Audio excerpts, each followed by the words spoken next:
Hello everyone, this is Dr. Young, and in this video we're going to talk about olefin metathesis. Olefin is just another word for alkene, so you might hear this referred to as alkene metathesis also.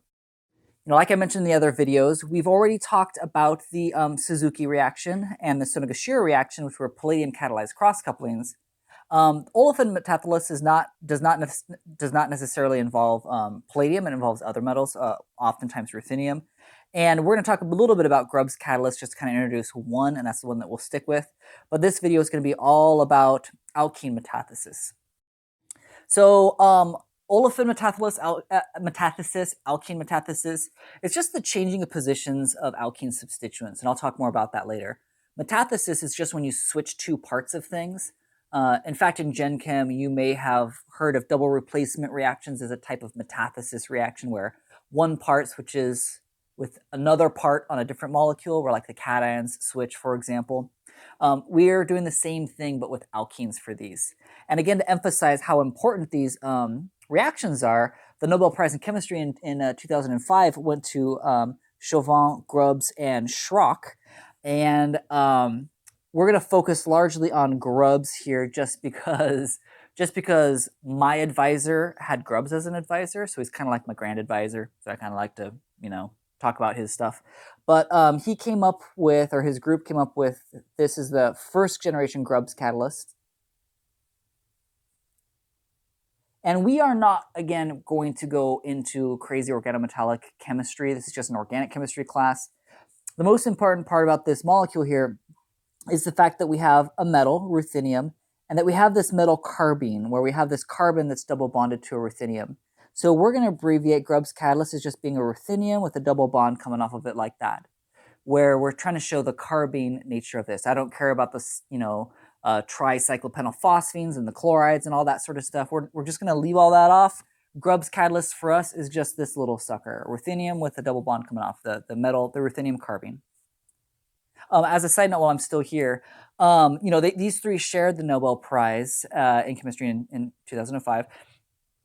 And Grubbs mentioned, one of the big advantages of these olefin metatheses is that you're able to make new carbon-carbon bonds, double bonds specifically, but in a very, very efficient way where you don't have to waste a lot of extra carbons. And so he also mentioned how this is very atom economical, and this is another green way to make molecules. Now let's take a little closer at alkene metathesis, where again, right, remember that metathesis just means that you're going to exchange two parts. And the two parts for us are the two parts of the alkenes, right? So I'm going to highlight the left-hand part here with the CH3s, and then I'm going to highlight the right-hand part with just the CH2s. And so the idea is that you can swap these things around, or I could call, this side B and this side A. But the idea is that I can get this to basically get cut in half, and then I put the parts back together. And so if you notice over here on the right-hand side, I have the half of the alkene here with the methyls attached to another half of an alkene with the methyls. So it's kind of like I stuck two of the A pieces together. And then if you look at the other product, it's like I took just the CH2s, right, the B parts, and I put the B parts together. So I was actually able to kind of scramble up the two pieces of this alkene, right? One alkene carbon and its substituents, and then the other alkene carbon and its substituents. And here, right, I have generically written out, this is just a generic metal carbene. It's a metal carbene, right? So I just have an M for metal double bonded into a carbon. Now, a more specific example would be here I have the ruthenium, right? So this is kind of a shorthand for Grubbs. And Grubbs is not the only catalyst that does this. There are many catalysts. Grubbs, there's four versions of the Grubbs catalyst, first, second, and third generation, and then another Grubbs catalyst with a modification from someone else. There's a lot of catalysts that do this, but we're just going to look at Grubbs. So I can do the same thing for this alkene down here, where we're talking about splitting up the two parts of this alkene here, right? So that I have this big left-hand side in blue and the right-hand side in green. And again, if I call these A and B, we're going to take two A pieces, which is 1, 2, 3, 4, 5 carbons, and we're going to stick them together, right? Which is what we have here. 1, 2, 3, 4, 5 carbons. 1, 2, 3, 4, 5 carbons, right? We've smacked them together right there so that we now have 2 of the blue pieces stuck together, 2 of the A's stuck together. And you could do the exact same thing, right, with the other one. So if I look at this alkene over here, we've got part B here, the other half of the alkene. If I call these carbons 6 and 7, I know my IUPAC numbering is not right. This is just to keep track of carbons, so don't email me about my IUPAC numbering. But anyways, this is carbon 7 and 6 and 6 and 7, right, if I was keeping track of those carbons. So again, you're kind of, one way to look at it is if you have one alkene, you're splitting that alkene in half, and then the 2 parts can recombine is the idea. And again, I'll show you the mechanism here later. Now, I should say here right now, one of the driving mechanisms for this type of reaction is that you're usually making a smaller alkene. So here's a smaller alkene, right? Here's the smaller alkene. Alkene. Let me write that a little bit better for you all. And the idea is that this smaller alkene is going to have a lower boiling point. And so what happens is you can usually just let this gas off. It just evaporates. Right? So you're just going to allow that to evaporate, which drives the equilibrium to the right. Right? It just turns to gas and evaporates. And you could say the same thing about this one down here, right? This is the smaller one. This one also is a gas, and it's just going to bubble out of your solution, which is kind of nice, right? So that's going to help drive the reaction forward to the right-hand side. Now, we don't have to only, this is not limited to only having a single alkene and you jumble up the parts. What we can do is we can take 2 different alkenes and combine them, which is pretty cool, right? So in this slide, I'm going to show you 2 alkenes to one, basically, one product alkene. And this works really great for terminal alkenes because, again, you make this ethylene over here. And again, this is a gas that just evaporates away so that you can really get decent yields because you, through Le Chatelier's, right, keep on moving to the right. Now, if I take a look at these here, you're doing the same thing. You're doing the same thing here where we're going to break apart these alkenes. Only now what I'm going to do here is I'm going to call this part A. I'm going to call this part B. I'm going to call this part C and this part D. And we're going to get all kind of scrambling up of these pieces. Now you notice that B and D are the same, so I don't need to worry about those products where like A is with D and C is with B. That's the same thing. So I don't need to worry about A to D and C to B. Those are going to be the same products. However, if I get A and C, that gives me this product, right? Here's the A piece. And let's see, C, and here's the C piece. If I connect those two, I get a larger alkene, an internal alkene. I get a larger alkene, lower boiling point, etc.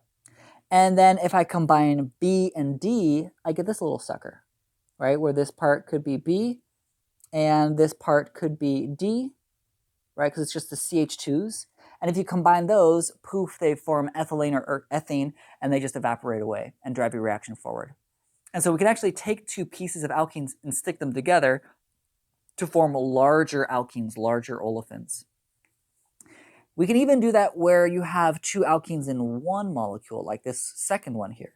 I'm going to redraw this one so that we can see it a little bit better. I'm going to make it so that the alkenes are a little bit closer to one another.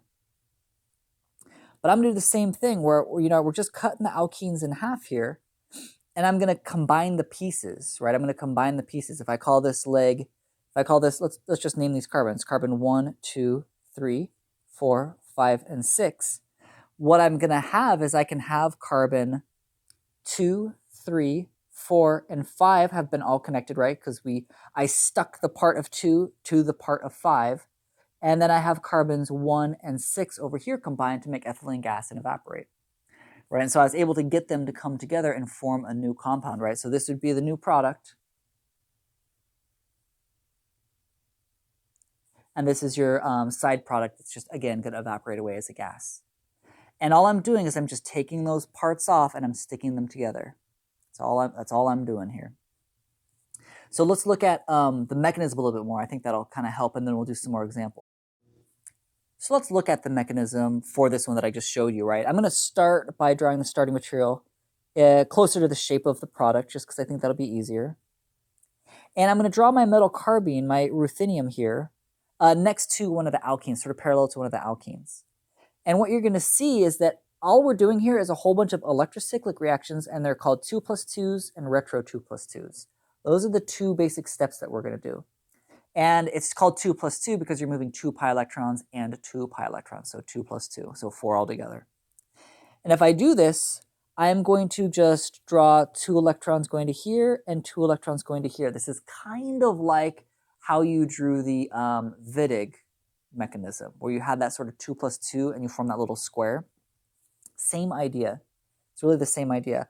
I will draw a transition state. If I ask you for the mechanism, you don't have to draw the transition state, but I just want you to see it to make sure that we're all on the same page here. The idea is that if you looked at this and you have your ruthenium, right? This is your ruthenium. The idea is that this pi bond is breaking because it's starting to form a sigma bond here, and this pi bond is breaking because it's starting to form a sigma bond here. So you have this sort of square transition state, but that's going to lead to a square intermediate. So you get this square intermediate now where ruthenium is part of the square. 4-membered rings we know are not very stable, so it's really easy to open back up. And depending on how you open it back up, you might be going backwards or you might be going forwards. So you might just play with this. If you do it the wrong way, so what? You went backwards, so just do it the other way to go forwards.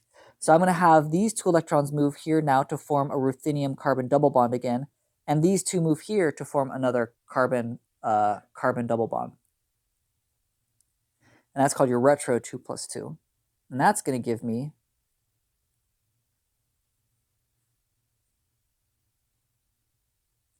double bond to ruthenium now, and I just made this, right? So if I call these, just to kind of keep track of our carbons, let's just call these carbons 1, 2, and 3. The idea is that this is 1, ruthenium is double bonded to it now, and this is carbon 2 and 3. And again, the ethene, right, this is just a gas and it's going to evaporate. It's just going to evaporate off. Gone, right, this sucker. But what I've done now is I've now made my metal carbene, my ruthenium, is now attached to that organic substrate, the thing with the O and the other alkene. And if you're paying close attention, you might be thinking, oh, hey, look, there's another alkene that this metal carbene can react with. And that's exactly what happens, is that now these pi electrons are going to combine with these to do another 2+2 to form a molecule that looks like this.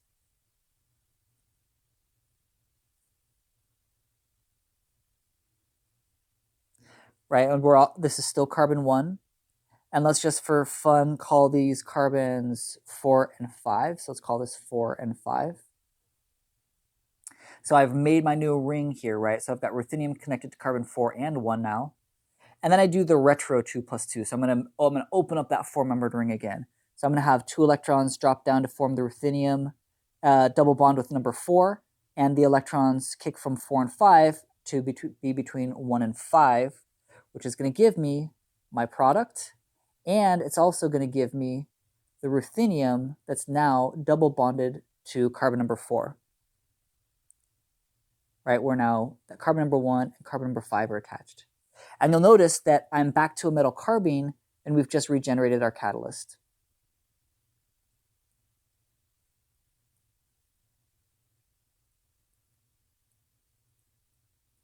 Right, so now that ruthenium can then go find a new starting material and do the same series of reactions with it. Right, so these are just catalytic amounts of these organometallic compounds, these ruthenium carbenes. So looking at some examples, how am I going to put these together?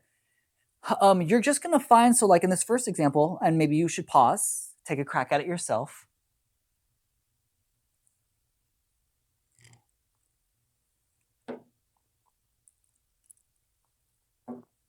But in this first one, right, I've got my alkenes, Grubs tolerates other functional groups really well, so I don't have to worry about the fact that there's a carbonyl in there or anything like that. There's my alkenes. I see again that these are terminal alkenes, so I know I'm probably going to form that ethene that's going to evaporate away. So I just need to combine this part with this part, right? So this half with this half. I'm going to stick those two pieces together so that I get this. There's now double bonded to the rest of this. 1, 2, 3, 4, right? And let me erase that right there, just so we don't confuse ourselves, right? Plus that ethene, but again, that evaporates. We don't care about that. But so that I keep all of my carbons, right? If this was carbon 1, 2, 3, 4, I'll call this 5, 6, 7, 8, 9, and 10. This is carbons 1, 2, 3, and this is carbon 6, 7, 8, 9, 10, because this is 4 and 5, right? If I did my metathesis and I switched all those. Second one is asking, well, what did I start with maybe? If I formed this, same thing, I'm just going to look at my alkene and go backwards.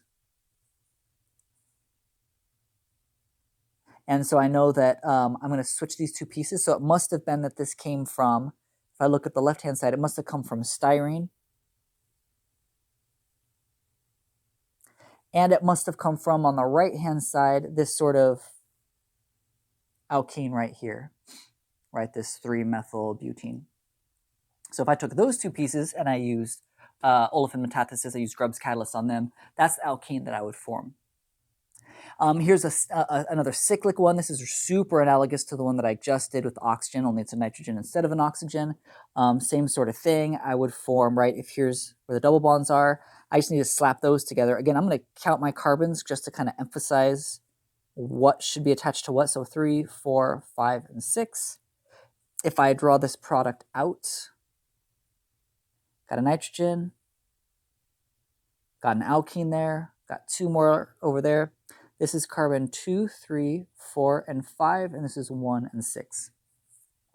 And then lastly, this is one to make an interesting molecule of stereochemistry, and I just want to put this one in here because, again, you don't have to worry about Grubbs catalyst messing up with things like esters or racemizing anything with the stereochemistry or, epimerizing anything.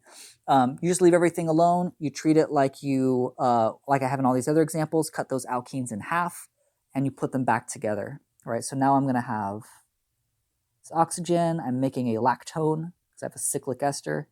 Didn't change my OTBS group, my T-butyl silyl group, dimethoxy. And now there's a double bond right there. And again, I formed an alkene. So I just connected those two parts. So that's kind of how olefin metathesis works. I'm not showing you all the polymerizations and stuff, but it can be used to make polymers. It can be used to open up rings, to close macrocycles. There's lots of examples of forming, really big rings. So look in your book, look online. You'll see lots of examples of that, and I'll post some practice for you all. So do lots of practice, and happy studying. Good luck.